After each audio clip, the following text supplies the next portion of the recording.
Hello guys, you're welcome to my channel. Hello, it's me your friend, it's me your lady G. You're welcome, you're highly welcome. If today is your first time of watching my video, you are welcome. But I get something when I won't share with una today, my friends. Now I make this video to share with una. I wan give una some things wey e don dey happen for some time now about our sister Regina Daniel wey marry for Nigeria with one old man. And then the main thing wey make am I wan talk this thing be say the thing wey concern Regina still apply to us in one way or the other. Regina Daniel papa abandon am when she small according to her. Then her papa come dey look for am later when he hear say he don marry one older and rich man. But wetin I wan make we learn from there today be say as this kind thing happen to Regina Daniel now, e still dey rampant, e still dey everywhere. No be only she happen to, just because say she be star and all those things na make people recognize her own matter. But many people dey when this thing dey happen to, when e still be say their own even worse pass Regina, but nobody really take notice of that something. Many children dey this life when e be say their papa abandon them. Some of them, if papa born pikin come the world, e no get means of taking care of that child, na different story. But some papa dey when e be say if dem born pikin come this world, even when they get means of taking care of that child, they just abandon that child because maybe one thing or the other happen then with their mama no dey again, or the thing no work out between them and their mama. So for that reason na the pikin go come dey suffer am. No be only men all these things dey happen to. As men dey abandon their children, and so women too dey abandon their children. Me I don see some.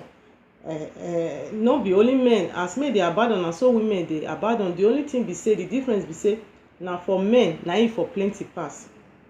Most men na im dey do am pass women dey hardly take that decision say they go abandon their children. But some women dey when be say they go still see man when be say e get money or one thing or the other wey make am leave him papa. For that reason, because love don catch on, e go forget him pikin. We Africans, when dey get that mentality say when pikin grow you abandon am, if e grow e go come look for you, because na so Africa tradition talk, na so Africa law talk. Africa law no talk that one. Na we apply that thing by ourselves. Make I tell una the reason wetin make am dey mostly be like that for Africa. No be only Africa that dey abandon children. Many children dey all over the world when be say their papa abandon them or their mama abandon them. The thing wey make children be say when they grow up, even when their mama and their papa no too take responsibility about their life, they go still dey look for them now because of those children dey lack. Pikin wey never eat his money, e no get good home, e no get good cloth when he wear. Anywhere when he hear say papa and mama dey, he go dey find them dey go, for the fact say if he see them, he must see something wey go put for belle one day. But let's bring it down to Europe here. Let's bring it down here to Europe. Excuse me. If you abandon your pikin for here, you no take responsibility when you born pikin for this obodo oyibo when we dey so. Number one, the authorities they go first take that pikin from you. No be say you no even show say you are, no be say you show say you abandon that pikin. Now they go first take that pikin from you, collect am, in the sense that why you go born pikin when you know say you no go fit take care of. Every pikin get right to live normal like every other child have their own rights for this life. So you when you born am, you suppose take your responsibility. If you know say you no go fit take care of am, you for not born am. That one na number one. Okay. Number two, for example, children when they born for this abroad here, for this obodo oyibo when we dey so, when me and you dey so, if something happen or maybe something come happen between you and the father along the line, government come collect the pikin from una hand. As government collect that pikin, maybe they go put some certain agreement. It depends whether you go fit come dey see the pikin, whether you no go fit come dey see am, and how long and when you come dey see. That one na agreement when there will some fit say make you no come see am for some time. But when government don collect this pikin, if na the one wey you say make you come dey see am for so time, for the fact say they collect that pikin from you, the thing pain you well, you go still dey try your best. Maybe you dey take lawyer or one thing to go see that pikin, to still build that relationship, to still tell that child say you love am, you miss am, you can't wait for the day when they go finalize everything, make it come back to you. They do all the one you go fit do, you still go dey see the pikin, dey show am those love and kindness.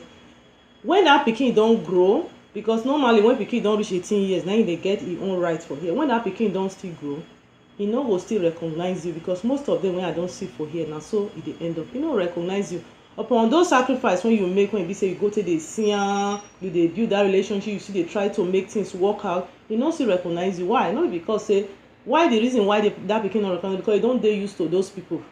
Everything when e need dem dey provide am, e no lack anything. So that love and that gap when e dey, vacuum don dey, e don die between una.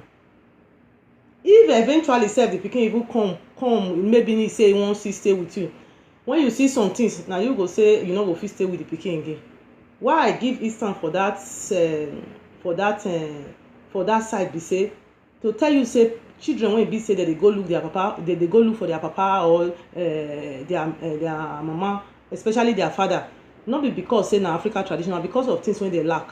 If pikin wey get everything, e no get wetin e wan take you do, e no go find you again. So you try and build a relationship with your child. If you know say you are not ready to take care of a child, you are not ready to take care of responsibility, I see no reason why you go bring pikin come this world. Or maybe when the pikin don hear say e don grow up, one thing don happen to e don become one kind important big person, that time you go come out say this na my right, this one na my right. Look Regina Daniel for example.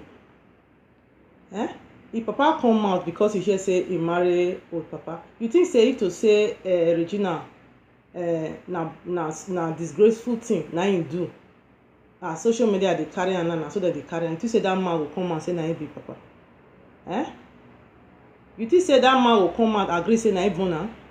Let's say wetin happen now for Regina Daniel na opposite of that something na him happen. You think say anybody go gree come out? Even when Regina go meet am, papa come out o, na you born me, e no go gree come out, because nobody wan stay for im body.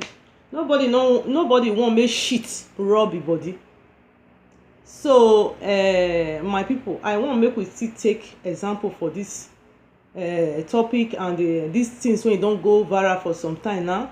Not be only just to dey watch or dey comment or dey say Regina do, e no do that. Even sometimes people when e be say the something e dey happen to them, they go still dey hear, you no suppose this one. You look yourself first. Look, are you really that kind of a father? If you be say you get pikin when you born, when you leave, when you be say you no show concern, beg make you try make amendment, try make build relationship with that child. Sometimes sef no be only to take care of children, no be through necessities and other things, no be only that one the children need. You fit dey give am clothes, dey buy food, dey do everything. Most children no acknowledge all those things. Most of them na the time and the love and that parental love na they really know, na they understand, na they go remember if they don grow. You fit buy toys for children today, buy food for house, buy everything, get where they go grow reach, they forget about those things, they leave all those things. But that relationship when you build with that pikin, that parental love, you no go ever depart from them. It will always remain on for their brain. Even when they don grow, na you they go still dey look for. They no go fit abandon you on your old age. Make we try. Okay, for example now, look the man when Regina marry now, Nduwoko. Wetin happen to Regina now? Na the same thing na him dey put hand to. I don hear for some time say one of his son come out say na NZ or whatever, I no know, na him be him name, say na Ned na him be papa. I no know whether na lie, whether na true, whether na him really born am, because till now as me and you dey talk, we never hear anything from that man. He no deny, he no accept, so we no know whether na him papa. But let's assume say na him be papa. E no good make him take example from wetin happen to him wife Regina. Because you na millionaire today o, you never know wetin that pikin go be tomorrow. You never know wetin that pikin go be tomorrow. You abandon that child. You no see the way Regina take act with him papa? He like as Regina take act with him papa. So if he no amend his own way, he be say na those irresponsible man na him be, when he be say he born children na to bring them come dey leave them, say when dem grow, when time reach dem come look for am. Na so e go still take happen to am in future. Abeg, if you lis ten to this topic, make you try to amend your way if you dey this situation, if e concern you. And those one wey no concern, when dem dey take their parental responsibility, God go bless una. Everything wey una suffer for, una go reap am in future.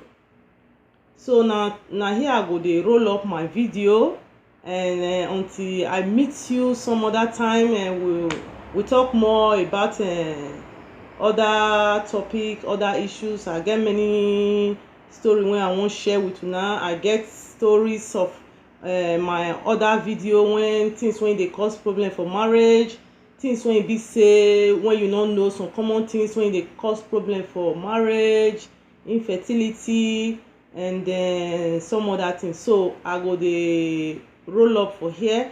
Make una take care of una sef. Have a nice day. If you like this video, please give me a thumb up, and if you don't like it, thumb down. And please, I would like make you subscribe to this video, so that as I dey do more video, you go dey get notification, you go dey get alert my new video, so that you no go miss out. Thank you and God bless. Bye.